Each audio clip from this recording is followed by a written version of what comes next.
Welcome to the Her Story Circle podcast, the podcast that brings you the extraordinary tales of everyday women who are changing the world. I'm your host, Gertrude Mache, and I'd like to acknowledge traditional custodians of the land on which we meet today. I also like to pay my respects to elders, past, present, and emerging. Every week, we dive into the lives, challenges, and triumphs of women from all four corners of the globe. We're here to inspire, enlighten, and connect, sharing stories that uplift and empower. So grab a cup of coffee, settle in, and join us as we explore the incredible journeys of women shaping our future. This is Her Story, where every woman's voice matters. Hello, everybody, and welcome back to the Her Story TV. This is Gertrude Mache here in beautiful Melbourne, Australia. And today I am graced with the presence of yet another fascinating woman. Welcome, welcome, welcome to our tribe. Please tell everybody your full name, where you're based, and share your story with us today.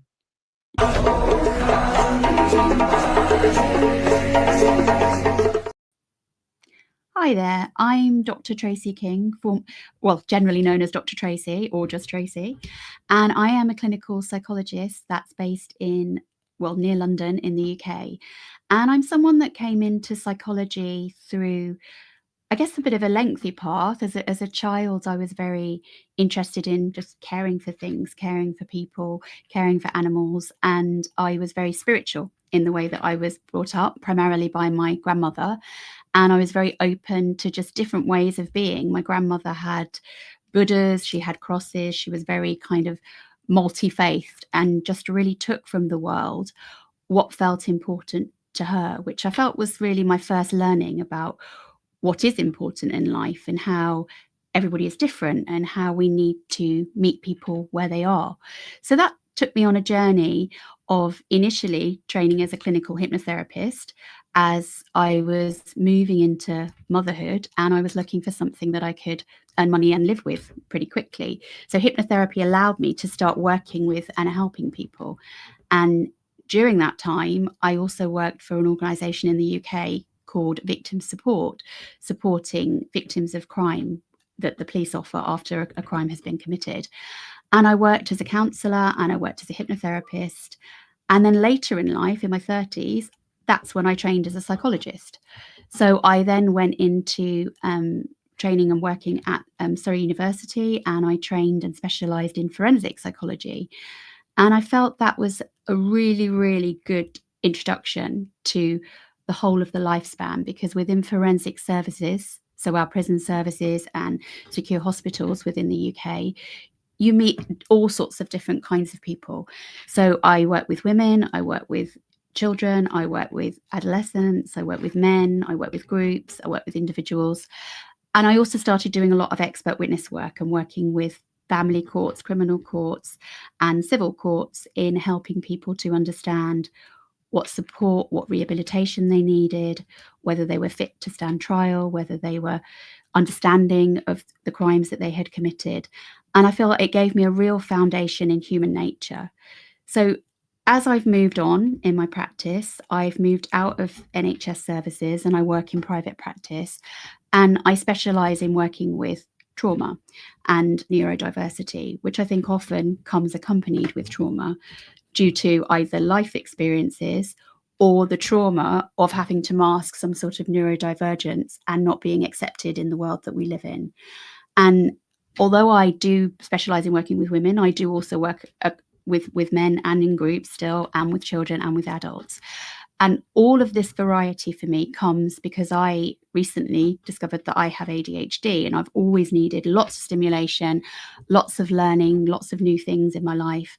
And I kind of have everything peppered. And working in private practice, you don't have to just stick in one area.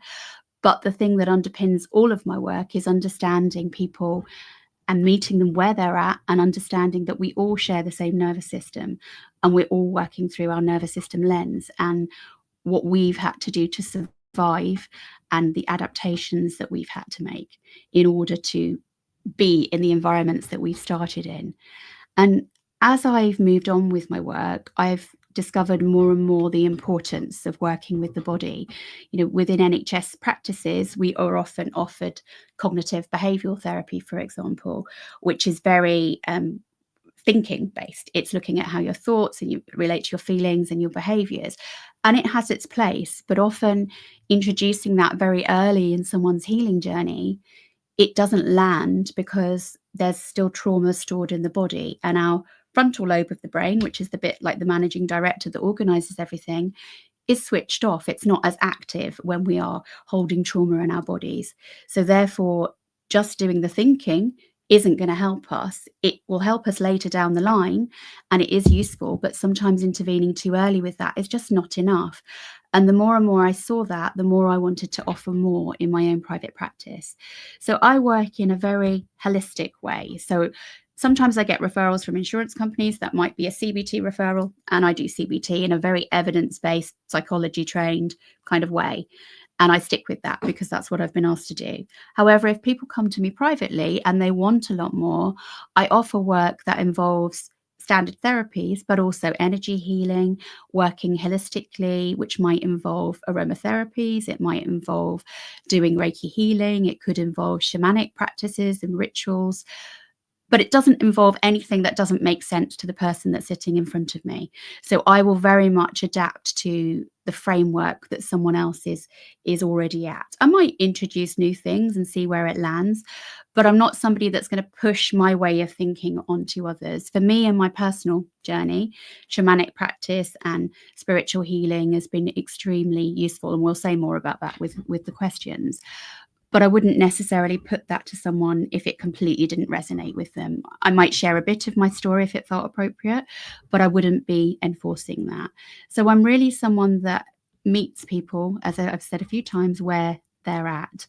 And as I've gone on, my work has more and more combined, and I'm seeing a lot more people coming into my practice that are very open to their own intuition and are beginning to recognize that it's not just about mindset. It's not just about what they think or what they feel. There's things happening in their body that they can't make sense of. Very often people will say to me, I understand what to do. I understand, I was with a therapist before, and I understand how to challenge my negative thoughts. I understand that when I feel this, it means this, but I still can't do anything any different. And sometimes that might be because the nervous system needs to be worked with. And as we say, trauma is held in the body and discomfort is held in the body. Or it might even be that we're talking about generational patterns that we're holding that we don't even know are there. That could be things from generations in this lifetime. So it could be patterns that have come down from grandparents or parents. Or if it resonates with your framework of understanding, it might be from past lifetimes. And the kind of work that I do might also tap into working with past lives and working with other dimensions, which sounds bonkers to a lot of people. It wouldn't necessarily be things that I would be talking about if I'm doing insurance company work, but actually it resonates with a lot of people. And I've seen a lot of healing happen when we do that kind of in-depth work. And ultimately, I'm not saying that one way or the other way is right or wrong. What I'm saying is I think that what we're looking to do is make sure that the healing journey a person is on is one that feels aligned with who they are at their essence and what they are connected with at the time that we see them. So I don't think anything's right or wrong. I think we're just looking to get a sense of alignment and something that we're doing that isn't going to harm anyone and that is going to help someone's well-being ultimately. And that's my vision, really, is to meet people where they're at, but also just allow a little bit of edge on that comfort zone. Wow. Thank you so much for sharing your journey with us, Tracy. It's absolutely intriguing to see where you've come from and how you developed this way of helping people.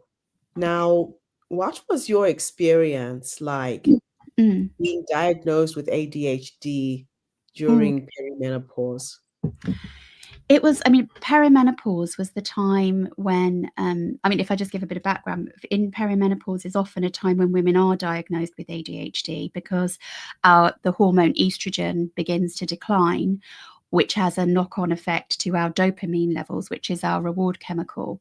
And dopamine is the chemical that is naturally lower and harder to access in ADHD.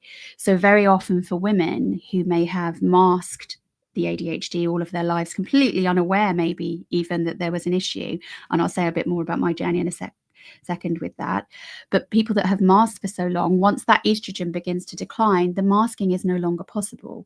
So my own journey was one where I assess people with ADHD. You know, I feel kind of that, you know, there is shame when I speak about this. You know, I assess people with ADHD all the time, but I had no recognition that that was something that I had, like literally no recognition at all. Which is probably great fodder for when I'm doing expert witness work to be challenged on, because I just didn't recognize it at all in myself. I just thought that I was kind of quirky, that I had these issues and that they were fine, and I just got on with things.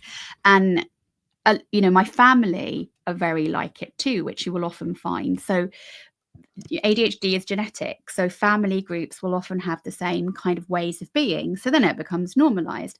And actually part of my journey is to want to normalize it, but we think we kind of then minimize the challenges that it brings too. So the kind of things that were my history that I just got on with is I had loads of financial chaos. I would have parking fines that I'd kind of park somewhere, not see a sign, or forget the time, get back late, get the ticket on my car. Sometimes I'd drive and the ticket would fly out the window, and I'd kind of think, right, I must call them. Then I'd forget, wouldn't do it. And then I'd suddenly have a bailiff on my door saying, I'm going to clap your car unless you pay £700 because this has not been like paid for months on end. And I would get that constantly throughout life. There'd be incidents over and over again like that. And I just thought, oh, I'm a bit, you know, I shouldn't have done that. I'm a bit chaotic. Why have I done that? And I just accepted it. Or there'd be, I remember working in the NHS and the receptionist lady there saying to me, there's always a drama. There's always something. I'd be calling in late saying, oh, my horse's muck heap is set on fire this morning. There'd always be like something that was some kind of chaos around me. And, you know, I'd turn up in court and look very kind of poised and give my evidence, but the way of getting there would be I'd be sweating, there'd be things in my bag, there'd be old banana skins in my handbag that I'm throwing out all over the place and trying to sort of get myself together, but none of that would be visible to other people. And I didn't even realize that that was taking a toll on me, because, you know, even now I'm sort of smiling about it because it's quite funny. And I suppose humor kind of helped me get through that. But as time went on, you know, these things, it kind of left me feeling like, well, I'm not probably as capable as other people, or I don't see other people doing this. You know, my car's always a mess. Like I'll drive and I'm always rushing with back-to-back appointments. So my water bottle gets thrown over the back, and then somebody might say to me, oh, can you give me a lift somewhere? I'll be like, oh God, I've got to clear up the car. I've got to do this. You know, things weren't easy. There'd be things like, I guess, fear of exposure, of the chaos beneath the professional presentation, I think was there. And with perimenopause, it started to make that impossible to hide. And I think another aspect to it is that during perimenopause, I fractured my back. So I was horse riding with my daughter and I was thrown off, and I felt something click and I felt it wasn't okay. And the horse riding instructor said to me, oh, get back on. And I said, no, I can't do that. Something's wrong. And that was probably the first time I'd kind of set a physical boundary and not just being people pleasing and got back on and tried to look strong, because something felt very different. Like I heard a crack and I felt intense pain. I still stayed for the rest of my daughter's lessons. So there was still an element of not entering my pain and kind of dissociating from it a bit.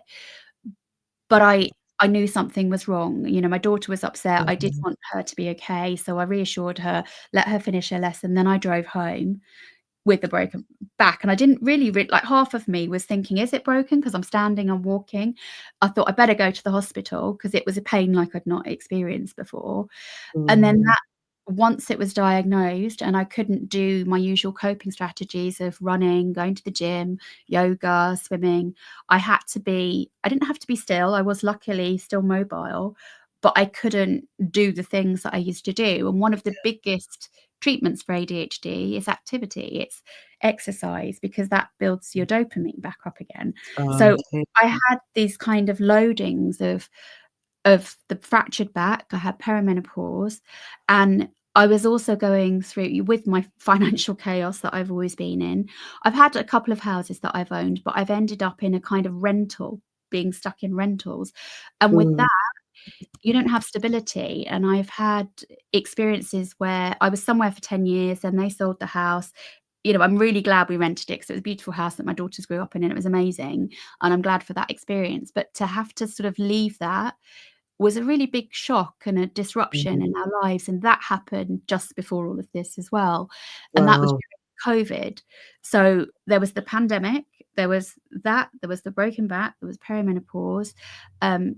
Then we moved somewhere and lived for 2 years. And then we had an experience where the guy that we rented the house off was coming around all the time and there was no privacy. And we then had to move again. Oh, And then God. the next house, after moving, supposed to be a long-term let, the woman wanted to sell. So we had all this disruption of gathering everything together, and there was no Yes. secure base. So I think everything loading together, and then I lost my father as well. So my That's father a died lot during to that deal period. with Yeah. at one So time. So absolutely. Yeah. so tell me something. What are the common misconceptions about ADHD in women? I think it's not noticed because people uh, have a very kind of stereotypical view of ADHD as Yeah. the child that runs around and is bouncing off the walls. There might be anger, there might be aggression, they might be difficult to control. And Yes. ADHD in girls at school doesn't present like that. There can be elements of that, but it doesn't Mhm. present that way. And for young girls, often the hyperactivity is seen very much in overthinking. So it's Yes. those loops and the rumination and the thinking about, oh, what did I say to that person? What are they going to think of me? What's the next Yes. thing that I need to do? How am I going to think through things? I mean, my way of overthinking is not necessarily negative thoughts per se that I'll get caught up in, but something Yeah. like this, if I prepare it and then I say something different from what I've prepared, I then feel like I couldn't speak. So for this, Uh, I have like mm, rough ideas of what I'm going to talk about, but I yeah. much prefer to work in like a flow as a way Yeah. of coping with an innate tendency to overthink and have lots of thoughts. If I've got Yeah. a lot to do, I'll be thinking, that's got to be done, that's got to be done, I've got to do this, I've got to do that, how am I going to get this done? And I kind of trust that I will, but there'll be this kind of shooting, like all the neurons are firing at the same time, but that's an Yeah. internal process for a woman rather than external, essentially. Okay. So in what ways do you believe spirituality and Mm. neurodivergence intersect? Mm. I think from my own journey, I think spirituality has been something that's given me a huge amount of support, because when I felt very much like I don't fit in the world around me and I feel different, having something that I can connect to that feels beyond the world that I'm in has been really, really supportive. But Mhm. I have thoughts as well around how, with ADHD and autism, neurobiologically, we're operating very much from more what's called the limbic system and our emotions, and that primitive hunter-gatherer part of the brain that is very tapped into your survival mechanisms and your fight or Yeah. flight and that shutdown mechanism as well. And, we would have been the people that would have been able to stay up all night and actually see if there was danger coming. We'd be able to problem solve super quickly when there is chaos. So very Okay. often I think that, some of the chaos that our system naturally can create is because we're hardwired to operate our best in chaos. Um, Okay. I often leave things to the last minute, and I went through therapy when I was training and said, "Oh, I wish I could do it differently." But now I'm in a space where I think, "No, I don't want to do it differently. That's just what I do, and that's okay." Yeah.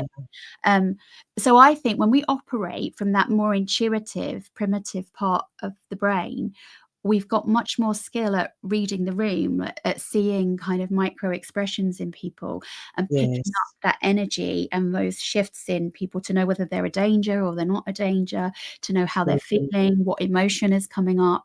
And I think that can help us to then see outside of the box and pick up on Right. things very much, similar to animals. And a lot of neurodivergent people I work with, and myself and my children that also have neurodivergence, we have great bonds with animals, and it's that intuitive connection that doesn't need words.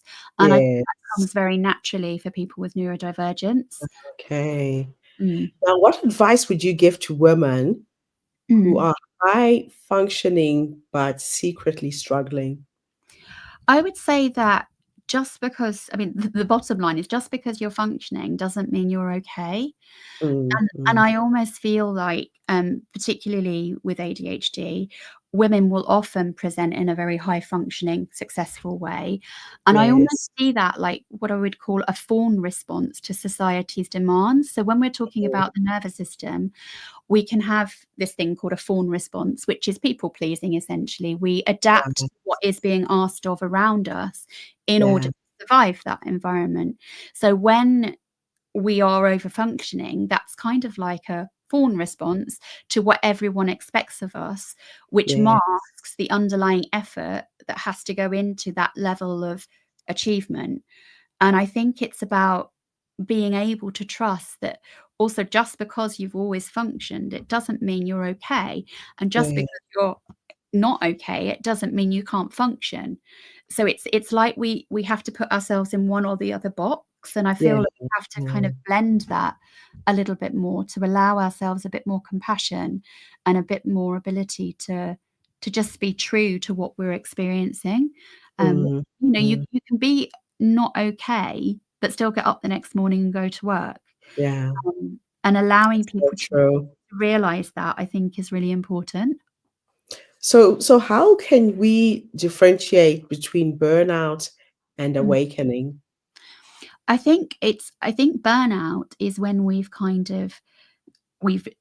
over-functioned and we've done too much, and it's like Right. it's when the system is telling us that we need to stop. Like, it's literally putting your nervous system into a shutdown.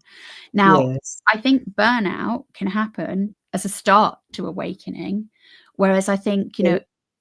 awakening, I think it differs because it's about an opening up, but sometimes Yeah. that can feel too much for people, and it can cause a burnout too. So I think they're both kind of really interrelated. And I think when we burn out, we're kind of out of alignment of what we're doing. I work with burnout quite a lot with professionals, and what I see is they're often in roles where they've tried to meet someone else's needs. So they Yeah. might have grown up in an environment where dad wanted them to work as a doctor or a lawyer, when actually what they wanted to do was be a musician. So we Right. see patterns of burnout then happening within that person's career path, not because they can't function or because they don't have the capability, but actually they're just out of alignment with what their Yeah. true core self, their authenticity really wants them to be. That's so true. Mm. So tell us about the work you do now with empaths, healers, and neurodivergent women. Yeah. So the kind of work that I offer here is really about trying to meet women on every level.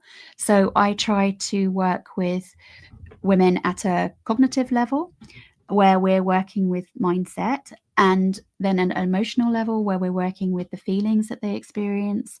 And I also work at a body-based level and a spiritual level, if that's what women are open to. So what that might look like is someone might come to me. So if I speak about someone with ADHD, for example, they may come to me having had multiple diagnoses in the past. So they may have come to me with a diagnosis of bipolar, for example, where what's been noticed by medics is that their emotions are going up and down. And then they might have had another diagnosis of borderline personality disorder for the same reason. There's moods that are going up and down, and they seem to be going into jobs. They can't hold those jobs down. And people are trying to put that in a box of dysfunction somewhere. So my way of working is to step outside of these labels and try and understand somebody's life script and their life narrative. So we'll kind of strip it right back to the beginning, and we'll think about what are the experiences that this person has had that has led them to be presenting in the way that they're presenting. Because as I was saying earlier, everything in my mind is an adaptation. It's a survival strategy that we have. Mm-hmm. It's something that we do to just be safe in the situation that we're in. So I'm looking for those markers of what's happened, what's the decision you made, how have you become from that. And often people might have started with what we call a neurodevelopmental condition, like neurodivergence of autism or ADHD. So what's their starting point that they're coming into the world with all of these markers of experience? And then we think about what level do we want to kind of go into and work with first. And we have to feel safe in our own bodies before we can move into to feeling and thinking. So we're taking it from a body-based place and working upwards. Mm-hmm. Wow. Mm. Quite complex. So what role does energy healing play in trauma recovery? Yeah, I think from my perspective, what I do with people that are presenting with trauma is, again, very much as I've just said, we'll formulate it and we'll understand the narrative to understand why someone's got to where they have and what makes sense to them. And we often find that because things are within the body, we don't always have words for them. So an example might be, I mean, my own experience of trauma is when I was very young, my father had schizophrenia and he was unsafe for us. And I was taken out of the family home and taken to Australia.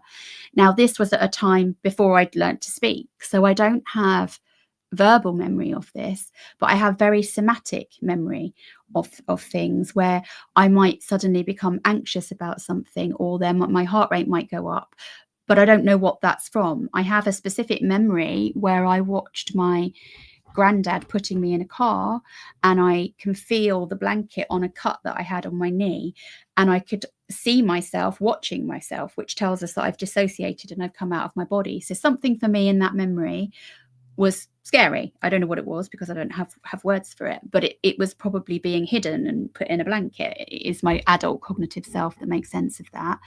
But what we do is we hold on to things in our body. And with energy healing, what we're doing is we're trying to see what energy that person is holding, and we're trying to shift that by setting intents and moving. We might work with spirit, or we might help the person to release that energy in some way themselves if that resonates more with them.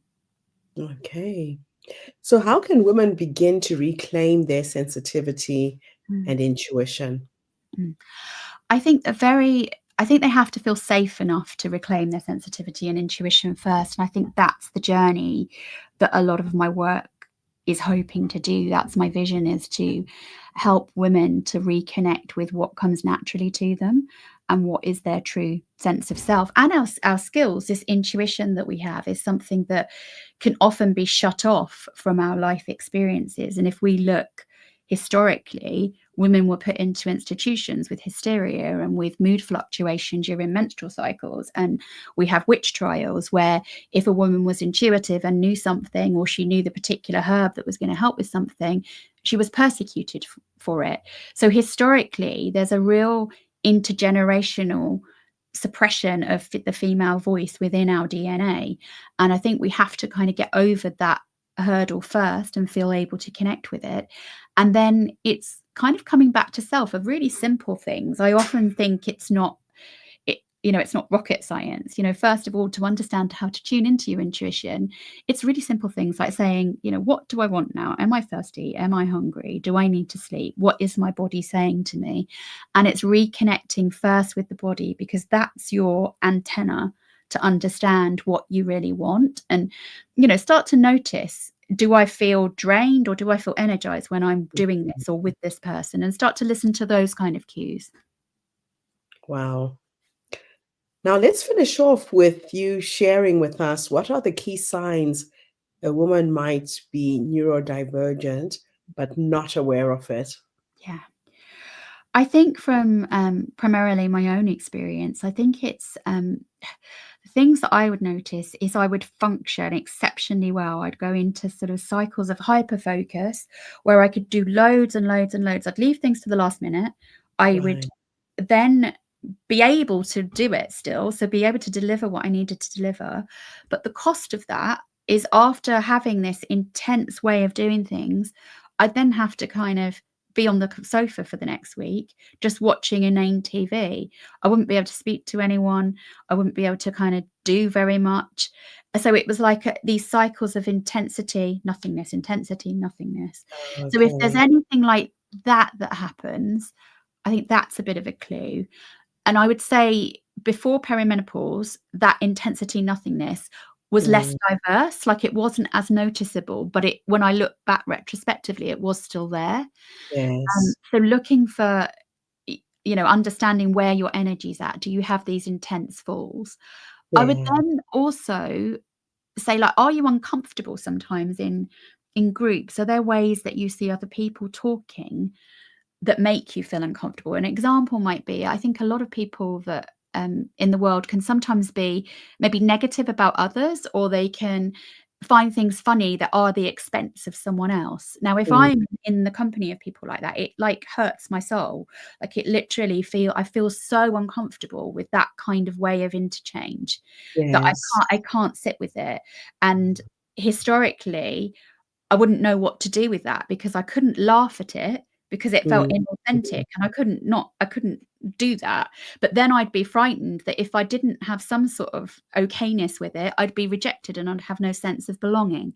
So those kind of contrasts, I think, is how I would say it. It's like you're a living paradox. It's like you can see every angle and you don't quite know how to be in it. I think that can happen.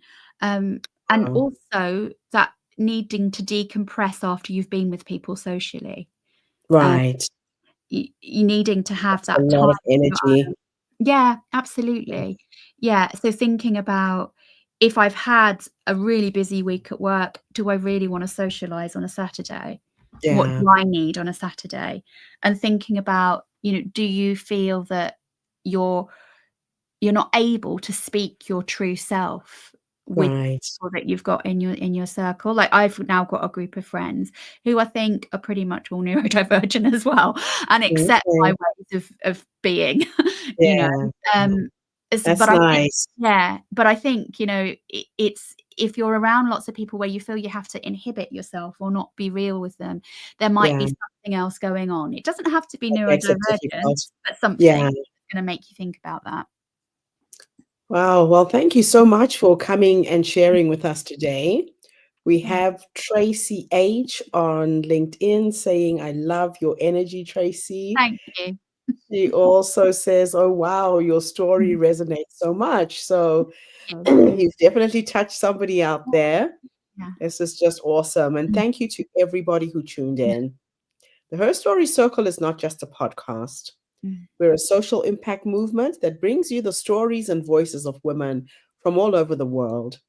We share our stories to uplift you, to inspire you, to energize you, but most importantly, to help take you from where you are now to where you're trying to go. So if you are a woman who's experiencing some of the symptoms that we have heard today, now you know what it is. Look for the experts who can help you. We had Tracy's website displayed at the bottom of the screen earlier on. Reach out to her. Find yourself someone in your local area. Don't try and navigate this alone. I'll be back again tomorrow, everybody, with yet another amazing guest. In the meantime, have a fantastic day, morning, or evening, wherever you are in the world. And bye for now. Thanks again, Dr. Tracy. Thank you. Thank you for tuning into the HerStory Circle podcast.